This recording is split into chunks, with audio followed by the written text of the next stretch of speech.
Leah Bolton. And I'm Dean Atwal, and you're watching Fraser Focus. It's all about local faces and local places. Let's take a look at today's show. Bringing some brand new flavor to the show, it's our musically inclined Turn It Up segment. This week featuring Faro. Musical talent in the region coming up. Art is a 100-year-old saxophone player with style. With classes back in session, drivers are being reminded of school bus safety. Designated as the Fraser Health's pediatric hub, Surrey Memorial Foundation is raising $5 million towards a $15 million renewal of their children's health centre. Covering the region from Delta to Hope. You're watching a Fraser Focus. Here we go.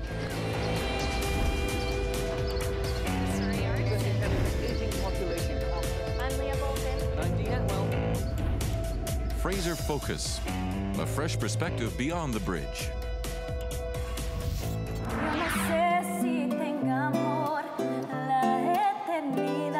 Pero allá tal como aquí, en tu boca llevarás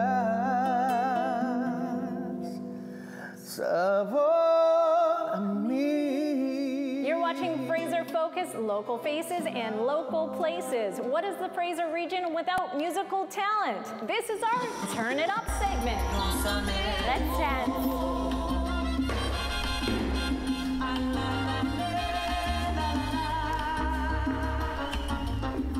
Somehow we're all connected in some way of life, and music does that. Yeah, I think when it comes to music, there's never enough. And it's cool just to have a different mix of different musicians, different people, different styles.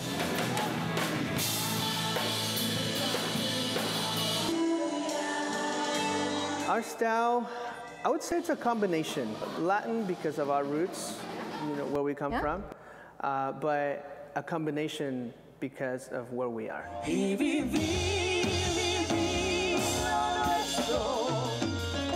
You're adapting to the place and the times. And yeah. There's a little bit of pop into it, there's a little bit of rock.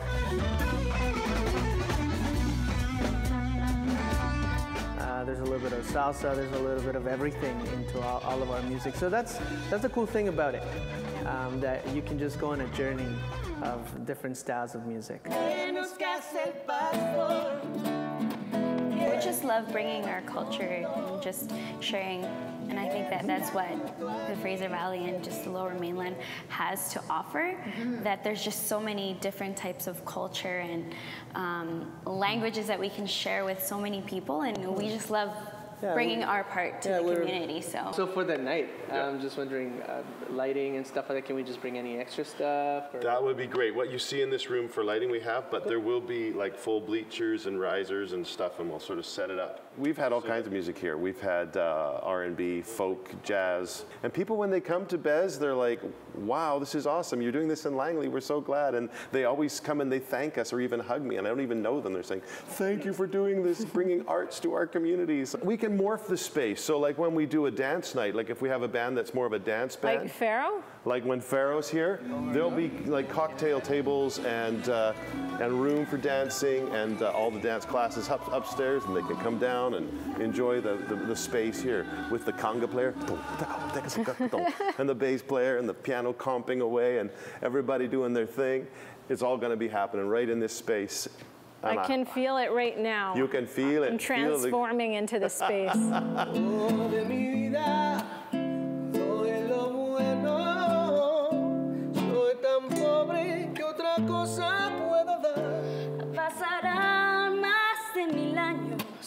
So those three fingers right there, and just strum away. A major. Faro will be performing at Bez Arts Hub on September 29th. You're watching Fraser Focus. Stay with us.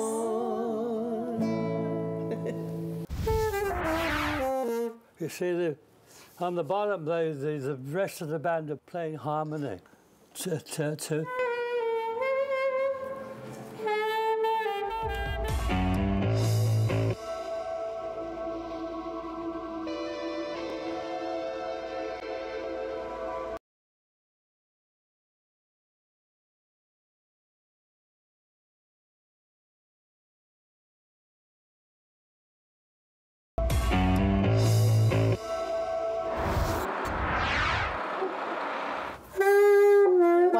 to Fraser Focus, local faces and local places. I'm here in Surrey with Muriel and Art. He's recently turned 100 years old and he's an amazing saxophone player.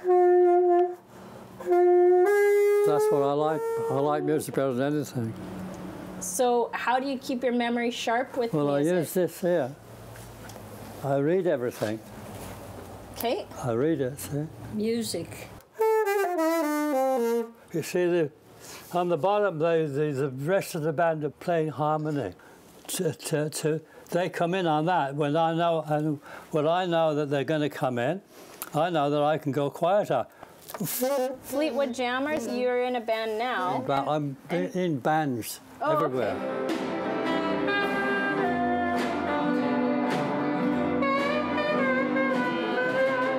It's made up of seniors, and he plays the saxophone, and I think he played with Del Richards in his youth. Wow. Yes. Mm-hmm. And how long have you been playing this? Well, this baroque sax I've been playing now since I got out of the army.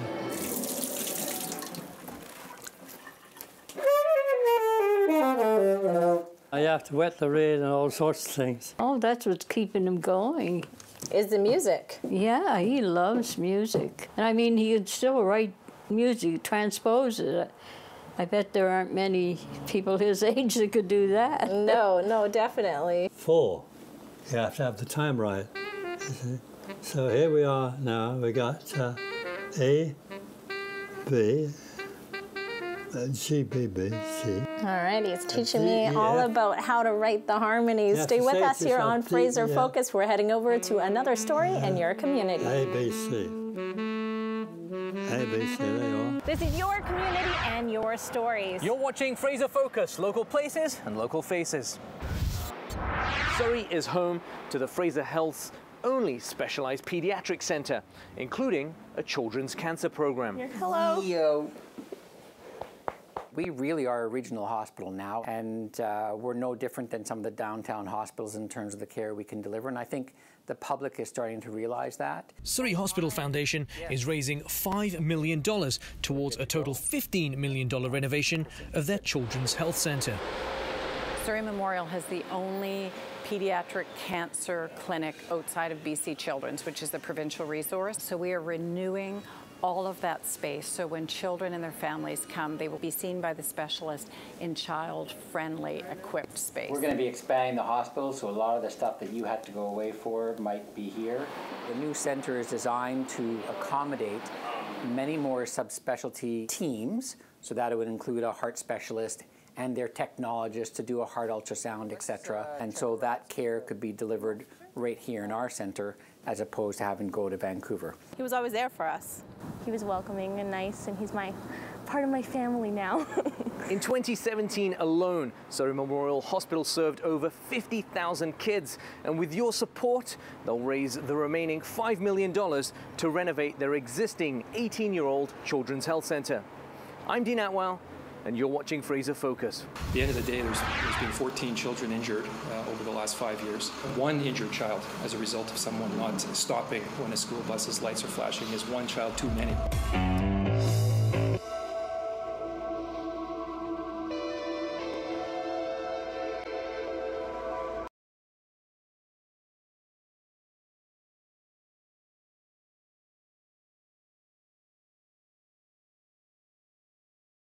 Fraser Focus is brought to you by the Chambers of Commerce Group Insurance Plan, Canada's #1 plan for employee benefits.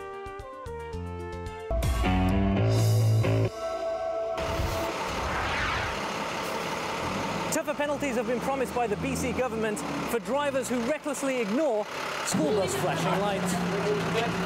I'm finding the areas of where I drive around Rosemary Heights, it just seems to be that there's a lot of drivers out that I don't think they're even aware that the red light law is in effect, because they just go through and it's like they don't realize that they have to stop at all.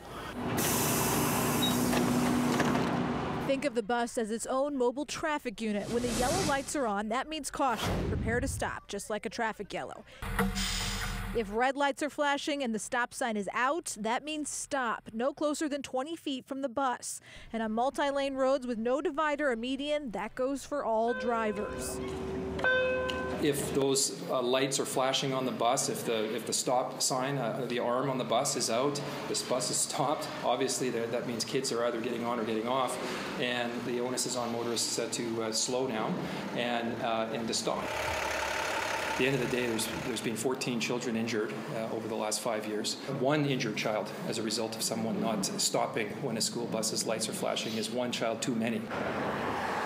Some of the reasons that people might not know about the lights or overtake them, what do you think? Well, typically I think people are in a hurry, and some don't realize that when the lights are on, they're supposed to stop.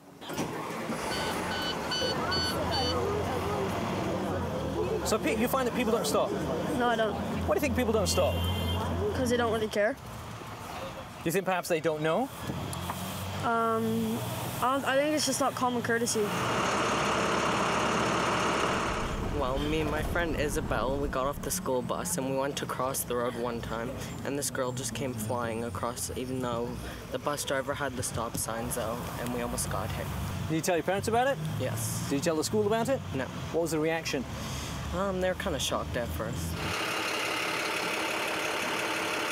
I think that there's a lot of private schools that have buses, and they may not have a name on the side of the bus of what the school is, but they certainly do have the lights, the overhead reds, the ambers, and the stop. And not all schools' buses do have the stop signs, I don't think. But do you still have to stop for those buses as well? You still do, yes. So it doesn't matter, as long as it's a bus and it's a school bus, you're supposed to stop. Thank you. Thanks, Greg. We hear about near misses almost every day now. It just seems to be, especially cars that are going in excess of speeds. They'll go through 40 or 50 miles an hour. They're going through the red lights, and it's a big fear that one day that kids are going to go across and they're going to be like bowling pins and get knocked over because people just don't seem to be paying attention at all. The message from authorities is clear. When the school bus stops, so do you. This is your community and your stories. You're watching Fraser Focus, local places and local faces. With over 500,000 people in the Surrey area alone, there are so many talented people. We're going to head into City Centre Library for Author's Corner.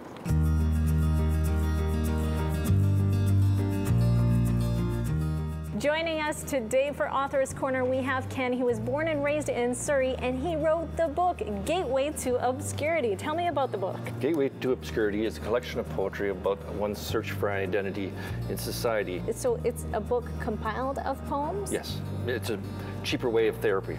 Cheaper, I like the way you say, cheaper way of therapy. A lot of it was the pain of growing up with a dominant father. He wanted to address a lot of his dreams through me, and not until later on, close to his death, that I really became to understand him as a human being, and our relationship grew.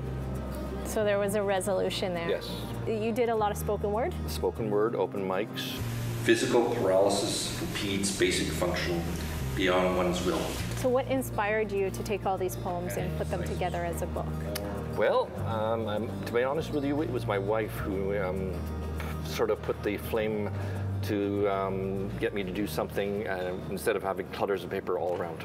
It's not a book that you're going to read all at once, because it takes maybe a lot of time just to digest the meaning behind one poem. So what's your favorite? My favorite poem? Yeah.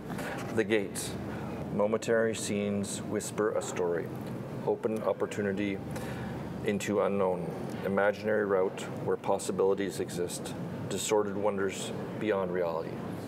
My favorite part is where possibilities exist. You're watching a Fraser Focus. Stay with us. Teachable Moments are brought to you by Doyle & Associates Private Wealth Management with Investors Group Financial Services Incorporated. Do you think it's risky business for people to rely on the value of their home increasing to provide for their retirement? Yes, it is, because you don't know the market. You don't know the future of it. So it can go way down, it can go way up if you're lucky, but no, it's no guarantee. Would it surprise you to hear that many Canadians who downsize their home don't come away with as much equity as they thought they would? That would surprise me. Being from the States, I'm not familiar with the Canadian real estate market, but that would surprise me because that's not the case in the States. Yeah, I believe that. I do. I believe that. I think everybody is too, oh, I've got my house so I can sell it and make money and downsize, and yeah, I do believe that. When you factor all of the expenses of home ownership, do you think the expenses are manageable, or do you think they are rising a lot faster than anticipated? They are manageable, but I do see some certain increases in areas coming up faster than people would really like to see. I think the cost of water is going to continue to rise. I think the cost of building materials will continue to rise. Are you relying on the sale of your principal residence to finance your retirement? I do not. My husband has worked very hard and has planned for retirement since we basically were first married. No, I don't. No, I don't rely on that. For the past 2 decades, real estate prices have been soaring in Canada, which is great news for retirees who've cashed out of their homes and used the proceeds to fund their retirement. But with some warning of a house price correction, people may be wondering whether the sale of their principal residence should factor into their retirement plans. This is further complicated by things such as adult kids deciding to move back home and a decision for many seniors to age in place. Reverse mortgages, property tax deferrals, and accessing some of the equity in your home for retirement expenses can be options to consider. But these decisions should not be made lightly. Aging homes require more maintenance, and no one can predict future home values in 10 or 20 years. Consider your options carefully with a financial planner who can consider your financial goals and help you find the best path to live the retirement you want. Teachable Moments are brought to you by Doyle & Associates Private Wealth Management with Investors Group Financial Services Incorporated. Covering your community and your stories. You're watching Fraser Focus. We're not done yet. I've been doing this work for about 20 years, and I've never seen so many employers coming to us for support. It used to be the other way around, where we would go to employers and say, I've got some great people for you, and they're not hiring. Completely opposite now.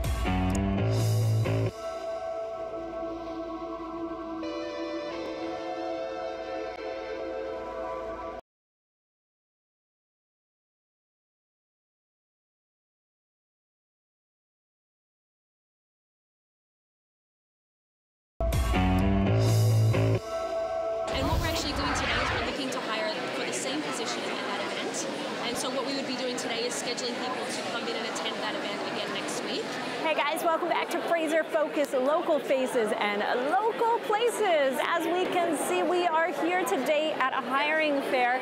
It's called Get Surrey Working. It's one of the biggest hiring fairs around in Surrey, and it happens once a year. We're just checking to see how many people will get hired today. I've been doing this work for about 20 years, and I've never seen so many employers coming to us for support. It used to be the other way around, where we would go to employers and say, I've got some great people for you, and they're not hiring. Completely opposite now, where it is the employers coming to us and say, hey, I need to hire 20 people by last week. Can you help us? Employers recognizing our ability to work with individuals, to prepare them for the interviews, to screen them. So if we're understanding the employer and what they need, then we can actually work with our clients to find individuals who are suitable for those positions.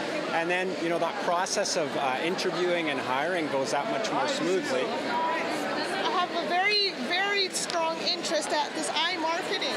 And if I can work with a team on doing something like that, I'd be more than happy to. And I talked to the ladies, and they were very sweet and very encouraging. And you never know. We're excited to have you. I took the location too. This would be a great part-time job for Leah here. So tell me the scoop. So it's a part-time casual job, and we do stores like Walmart and Superstore, offering free samples to customers to get them to purchase the product. What if I eat all the samples? Do I get fired? That's a great question. Although I came to help my wife to get a job. When I seen the environment in here, I was just thinking to change a little bit in my career. Did you go through WorkBC? Yeah, WorkBC, the same. Nice. Have they really helped you to get? Oh, a lot. They're very helpful. We're all about people getting back to work. So the programs that are available through the WorkBC centers, depending on your eligibility, but include assistance with job search, career decision making, people that want to start their own businesses. So there's a variety of different services and support. So Mark came to us in the beginning of the year through WorkBC and PCRS, and we worked together to create a new position at our Langley location, and the job developers helped match Amar up, and he has been extremely successful in fulfilling the role. Okay. Going to WorkBC at the beginning, I wasn't sure that I'm going to find really jobs through them. That's the advantage of the workshop in WorkBC. I mean, they show us how to tweak our resume and as well as how to approach the employers. When we started, my resume was like 6-7 pages. Oh my gosh! When I'm finished, it was only like 2 pages, 3 pages. So you're hoping to get a job today? Yes. What would you like to do ideally? Well, I am quite good with sewing and stocking. An event like this is really here to showcase that there's employers here in Surrey that are ready to hire individuals of all abilities and get people working, which is important. If I can do it with the very minimum family support, I think anybody can do it. Even with 3 kids, 1 kid, 2, regardless, I think everybody can do this and actually accomplish their own dreams, their own goals. I should hire you, right? Can you hold this? Can you interview me? Yes. So you're hired. Get Surrey Working Hiring Fair takes place at Newton Recreation Center this year on September 27th. Wrapping up the show here from beautiful Fort Langley, British Columbia, you're watching Fraser Focus. If you guys have a story to tell, don't forget to contact us. You can send us an email, you can always give us a call, or there's social media. JoytvBC. I'm Dean Atwal. And I'm Leah Bolton. We'll see you next week.